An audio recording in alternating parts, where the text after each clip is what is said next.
Okay, so by the time you've read this title, you know exactly what it is. By the time you've seen this knife in the image that you're looking at, you know what it is. It is the Spyderco Paramilitary. Hundreds of reviews on this knife. You know, pretty much everyone who owns this knife has done a review on it. Extremely esteemed. Majority of the people love this knife. Some hate it. Majority like it. If you've heard of Spyderco, you've heard of the paramilitary, you've heard of the military. Um, Mostly the military. The reason why I went the paramilitary is because of the 3-inch blade.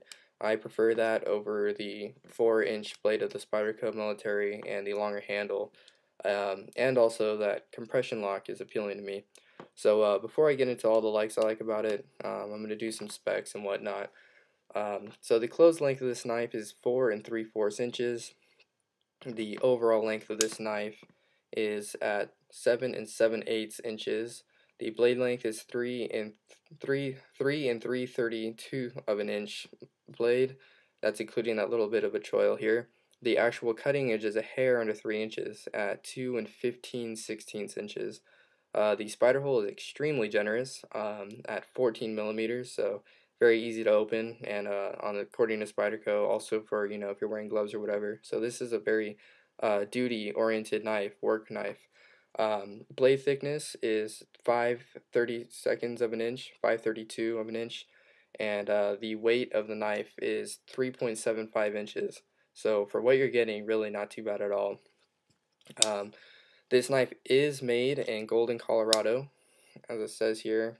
Let's see if I can get it in focus. Golden, Colorado, USA, Earth, backwards, of course. Spyderco S30B, CPM S30B, so it being Crucible. Very, very well-known steel by Spyderco. Holds an edge very nicely, gets ridiculously sharp, hair-popping sharp. I did choose the paramilitary, as you can see, with the black powder-coated blade and the black G10 handle scales. Um, it is open construction pillars. They're two screw construction here, and then the screw of the pivot holding this knife together.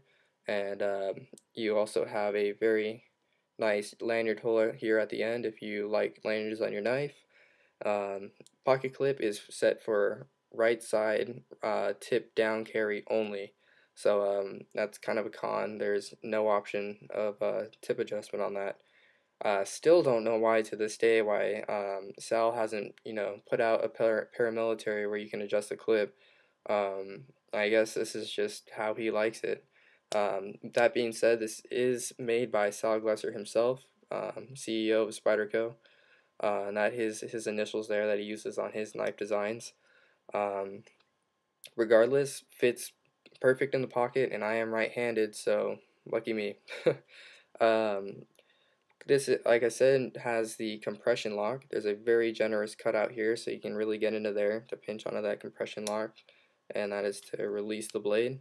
Um, Very comfortable knife. I really am digging in this knife. The ergonomics on this, I see really big bolsters, so while holding it, it's not going to slip out of your hand at all. The G10 on this is very nice. The texturing is much grippier than that on my Tenacious, which I was surprised. After having the Tenacious, I'm like, okay, I'm getting black G10. I know what it feels like. This is much grippier than the G10 on the Tenacious, so I really like that. Very comfortable in the hand, very nice to choke up on. You got jimping on the ramp there and underneath.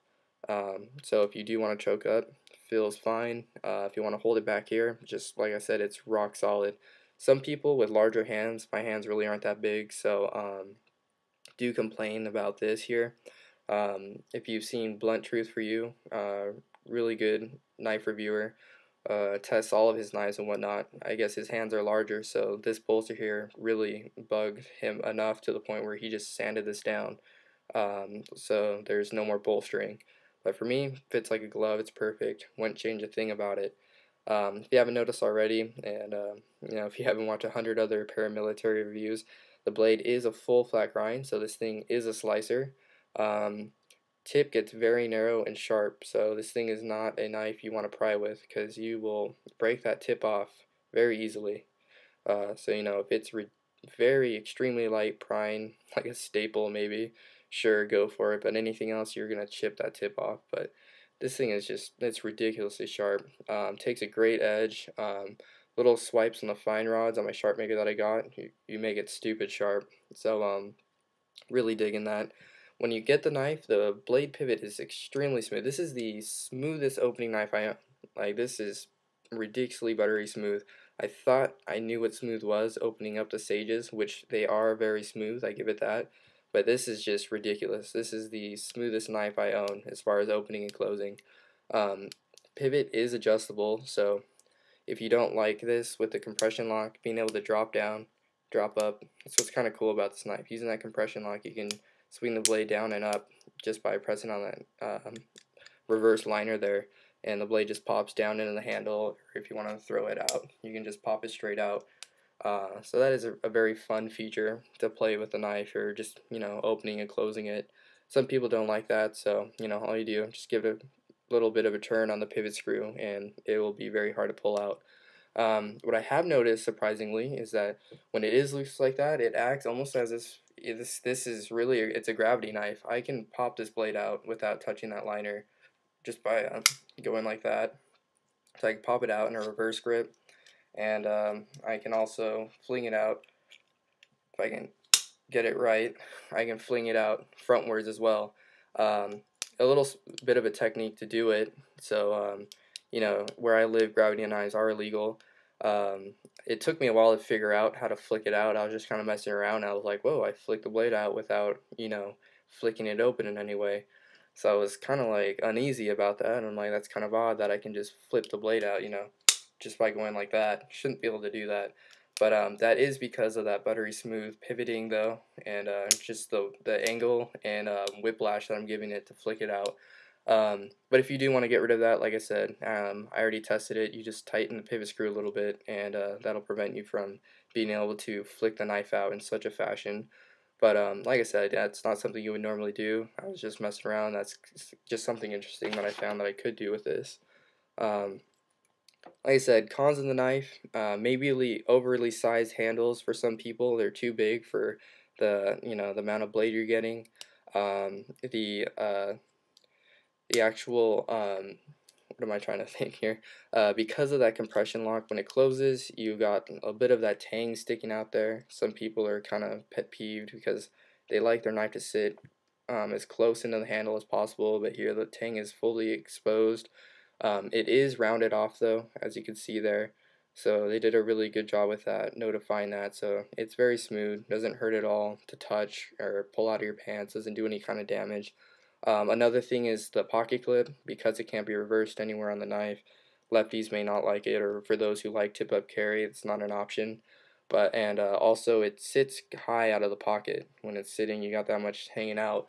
But I've learned that I don't mind that, because if it's sitting in my pocket, because of that, the hole is like right under this, right under the pocket clip. So if I have my pocket here and I'm reaching into my pocket, and I go to pull this knife out, my thumb is already on the spidey hole here. So as I'm pulling it out, I got my fingers on the hole already, just by pulling it on my pocket like that, and I just flick it straight down, and closing my hand, I go right into the choked grip. So if I just need to cut something real quick, it's easy to just pull out of my pocket like this and swing it down, do whatever cut I need, and I'm good to go. Just, using that buttery smooth compression lock, and you just close it back into the handle, throw it back in my pocket. So that I dig. So overall, the hype is completely true. I love this knife. Probably at least top three. This and the Sages, I think, are my favorite knife. Just to give a quick size comparison, here's the Sage and here's the Paramilitary. As you can see, you're pretty much getting the same amount of blade, but the Paramilitary's handle is much bigger. So as you can see, those blades are just about the same. The Paramilitary is a little bit longer, but not by much. And the Sage is a lot smaller overall. And then here's that new Nagara that I got. Blade on the Nagara is actually longer than the Paramilitary, but you can see how thick and big the handle is in comparison. So anyways, those are my thoughts and opinions on the Paramilitary by Spyderco in all black. Hope you guys like it, and if you are looking for a good knife, Paramilitary, amazing. Alright guys, take it easy.